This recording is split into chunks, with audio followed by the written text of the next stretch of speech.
আসসালামু আলাইকুম। সবাইকে স্বাগত জানাচ্ছি বিডি ভিউজে। আপনাদের সাথে আছে আমি তানজিলা হক। ভৌগোলিক অবস্থানগত সুবিধা ও অভিন্ন ইতিহাসের কারণে বরাবরই ফিলিস্তিনের মুক্তির লড়াইয়ের কেন্দ্রে অবস্থান করেছে সিরিয়া।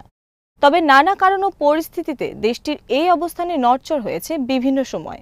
1973 সালের আরব ইসরায়েল যুদ্ধ এবং মিশর একতরফাভাবে ইসরায়েলের সাথে শান্তি চুক্তি করার পর ইহুদি বর্ণবাদী দেশটির সাথে সরাসরি সামরিক সংঘাতের পথ থেকে সরে আসে সিরিয়া। এখন সিরিয়ার নতুন শাসকদের ইসরায়েল নীতি কেমন হবে তা নিয়ে চলছে নানামুখী আলোচনা। বিস্তারিত থাকছে মোতালেব জামালির প্রতিবেদনে।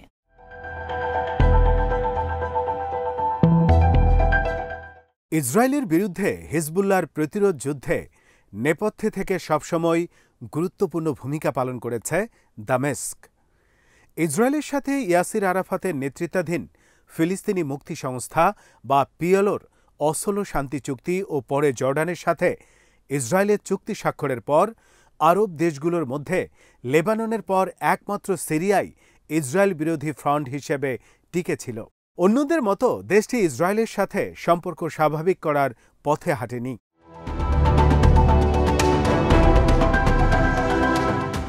প্রেসিডেন্ট হাফিজ আল আসাদের দীর্ঘ শাসনের পুরো সময়টি ইসরায়েলি দখলদারিত্বের বিরুদ্ধে হিজবুল্লাহর প্রতিরোধ যুদ্ধের প্রধান সমর্থক হিসেবে শক্তিশালী ভূমিকা পালন করেছে দামেস্ক। 2000 সালে ইসরায়েলের দখল থেকে দক্ষিণ লেবাননকে মুক্ত করা এবং 2006 সালে ইসরায়েলের সাথে যুদ্ধে হিজবুল্লাহকে সমর্থন সিরিয়ার সাথে সংগঠনটির সম্পর্ককে আরও গভীর করে।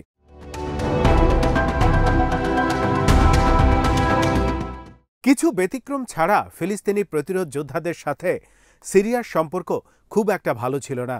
তবে মধ্যপ্রাচ্যে ইসরায়েল বিরোধী বৃহত্তর প্রতিরোধ ফ্রন্ট গড়ে তোলার পরিকল্পনায় ইতিবাচক অবস্থান নেয় সিরিয়া।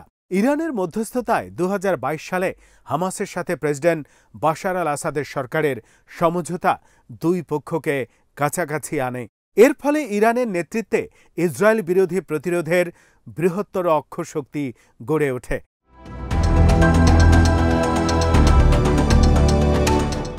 গত 8 ডিসেম্বর বাশার আল আসাদের সরকারের আকস্মিক পতনের মধ্য দিয়ে সবকিছুই ওলটপালট হয়ে যায়। সিরিয়ার ক্ষমতা দখলকারী সংগঠন হায়াত তাহরির আল শাম বা এইচটিএস এর নেতা আহমেদ আল সারা বা আবু মোহাম্মদ আল জুলানি স্পষ্ট জানিয়ে দিয়েছেন তিনি ইসরায়েলের সাথে কোনো সংঘাতে যেতে চান না। একই সাথে তিনি একথাও বলেছেন ইরানের ইসলামপন্থী শাসকরাই মধ্যপ্রাচ্যের জন্য সবচেয়ে বড় সমস্যা।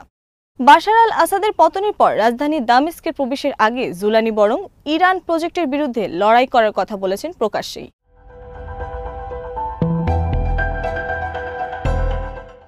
সিরিয়ায় মার্কিন সামরিক ঘাঁটি এবং ইসরায়েলি বাহিনীর নতুন করে সিরীয় ভূখণ্ড দখল নিয়ে টু শব্দও করেননি জুলানি।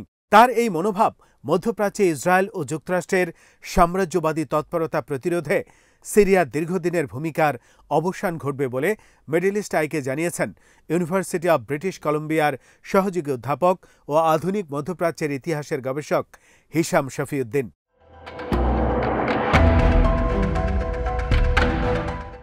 দামেস্কের নতুন সরকারের সম্ভাব্য পররাষ্ট্রনীতি বিশেষ করে ইরানের বিষয়ে কী নীতি গ্রহণ করবে তা জানার অপেক্ষায় আছে আন্তর্জাতিক সম্প্রদায়। এখন যদি এই সরকারের নীতি ইরানের বিরুদ্ধে যায় তাহলে এই অঞ্চলের ভূরাজনীতিতে এবং একই সাথে ইরানের দীর্ঘদিনের অনুসৃত নীতি বাধাগ্রস্ত হবে।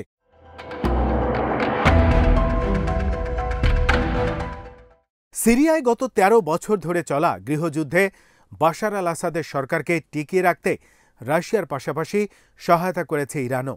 কিন্তু বাশার সরকারের পতনের কারণে মধ্যপ্রাচ্যে দীর্ঘদিন পর নতুন এক বাস্তবতার মুখোমুখি হতে হচ্ছে ইরানকে।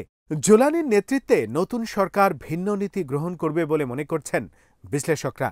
তেমনটা হলে তেহরান এবং তাদের সমর্থিত মিলিশিয়া গ্রুপগুলো যারা সিরিয়ায় বিদ্রোহীদের বিরুদ্ধে লড়াই করেছিল তাদের সঙ্গে দেশটির সম্পর্কের অবনতি অবধারিত।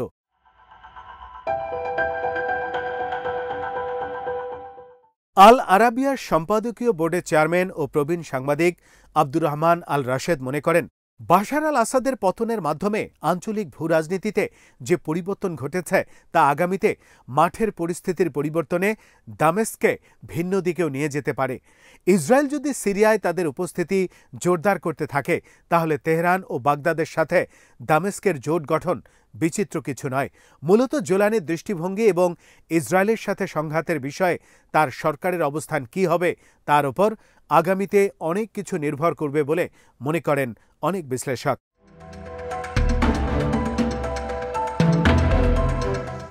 বর্তমানে ইরানের সাথে সিরিয়ার সম্পর্কে যে অবনতি ঘটেছে তা সহজে দূর হবে না। ইরান দীর্ঘদিন ধরে সিরিয়ার মাধ্যমে লেবাননের হিজবুল্লাহর কাছে যে সমরাস্ত্র পাঠাতো তা বন্ধ হয়ে গেছে। হিজবুল্লাহর নতুন মহাসচিব নাইম কাসিমও সে কথা স্বীকার করেছেন। এর কারণ হচ্ছে সিরিয়ার গৃহযুদ্ধে বাশার আল আসাদকে ক্ষমতায় টিকিয়ে রাখতে বিদ্রোহীদের বিরুদ্ধে যুদ্ধ করছে হিজবুল্লাহ। অবশ্য এ ব্যাপারে হিজবুল্লাহর অকাট্য যুক্তিও রয়েছে।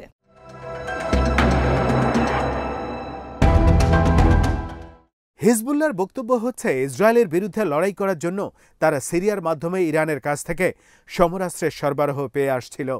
এই সরবরাহ রুটটি যাতে বন্ধ না হয় তা নিশ্চিত করতেই তারা বাশারের পক্ষে লড়াই করেছে। বিশ্লেষকরাও মনে করেন মধ্যপ্রাচ্যে ইসরায়েলের সম্প্রসারণবাদী নীতি প্রতিহত করতে চাইলে এই অঞ্চলের জনগণের স্বার্থেই সিরিয়া ও ইরানের মধ্যে সমঝোতা এবং দেশ দুটির সাথে হিজবুল্লাহর যোগাযোগ অব্যাহত রাখতে হবে।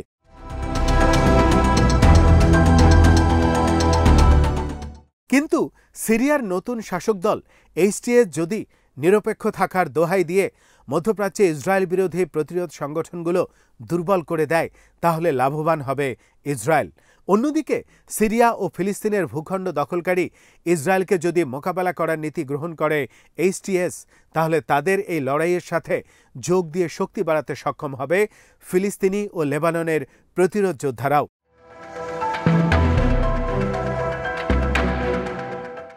ইসরায়েলের বর্তমান একাধিক ফ্রন্টে সম্প্রসারণবাদী নীতি অনুসরণ করে হামলা চালাচ্ছে।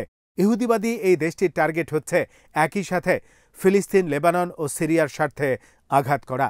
ইসরায়েলের এই কৌশলের বিরুদ্ধে সিরিয়ার নতুন শাসকদেরও উচিত হবে ইরান, ফিলিস্তিন ও লেবাননকে সাথে নিয়ে ইসরায়েল বিরোধী একটি শক্তিশালী জোট গঠন করা। সেটি করতে পারলেই ইসরায়েল আবারও বড় ধরনের হোঁচট খাবে বলে মনে করেন অধ্যাপক হিশাম শফিউদ্দিন। এজন্য সব পক্ষের মধ্যে আস্থা বৃদ্ধির পদক্ষেপ হিসেবে নিজেদের মধ্যে বিরোধগুলো মিটিয়ে ফেলতে আলোচনার পথ উন্মুক্ত করতে হবে, যাতে সব পক্ষ একটি অভিন্ন পথ ও দৃষ্টিভঙ্গি অনুসরণ করতে পারে।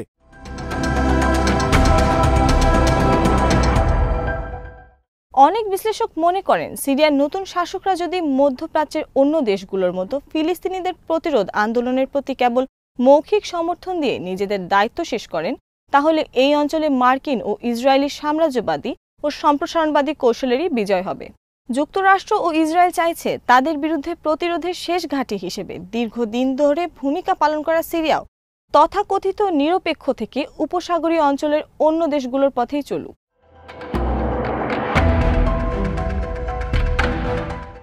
বাস্তবতা হচ্ছে আপোষকামিতার এই পথে চললে সিরিয়া ইসরায়েলের দখলে থাকা গোলান মালভূমির বিরাট অংশ কোনোদিনই পুনরুদ্ধার করতে পারবে না। এক্ষেত্রে হিজবুল্লাহর সাথে সম্পর্ক ছেদ ইসরায়েলের বিরুদ্ধে সিরিয়ার অবস্থানকে যে আরও দুর্বল করবে তাতে কোনো সন্দেহের অবকাশ নেই।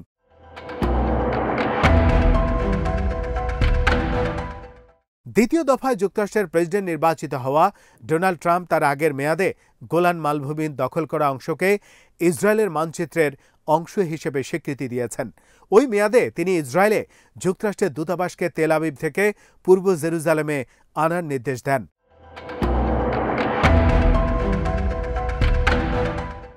আব্রাহাম চুক্তির মাধ্যমে ইসরায়েলের সাথে কয়েকটি আরব দেশের সম্পর্ক স্বাভাবিক করার ব্যবস্থা করে দিয়েছিলেন ট্রাম্প। এবার দায়িত্ব গ্রহণের পর তিনি আরব বিশ্বের মানচিত্রে নতুন করে কি পরিবর্তন আনবেন তা এখনই অনুমান করা কঠিন। তবে তিনি যে তার দ্বিতীয় মেয়াদে ইসরায়েলের আধিপত্য প্রতিষ্ঠার জন্য মধ্যপ্রাচ্যে অনেক ওলটপালট করার পথে হাঁটবেন তা নিশ্চিত করেই বলা যায়।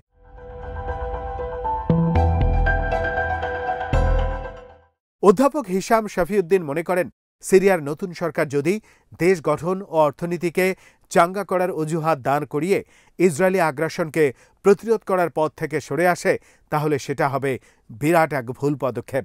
বরং এই অঞ্চলের প্রতিরোধ শক্তিগুলোর সাথে একতাবদ্ধ হয়ে সিরিয়া, লেবানন ও ফিলিস্তিনে ইসরায়েলের সম্প্রসারণবাদী পরিকল্পনা রুখে দেওয়ার পথে হাঁটাই হবে সিরিয়ার নতুন শাসকদের জন্য সর্বোত্তম পন্থা।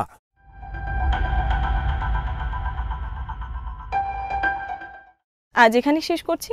সবাই ভালো থাকুন, সুস্থ থাকুন আর দেখতে থাকুন বিডি ভিউজ। চ্যানেলটি ভালো লাগলে সাবস্ক্রাইব করুন, সংযুক্ত থাকুন আমাদের ফেসবুক পেজে। আল্লাহ হাফেজ।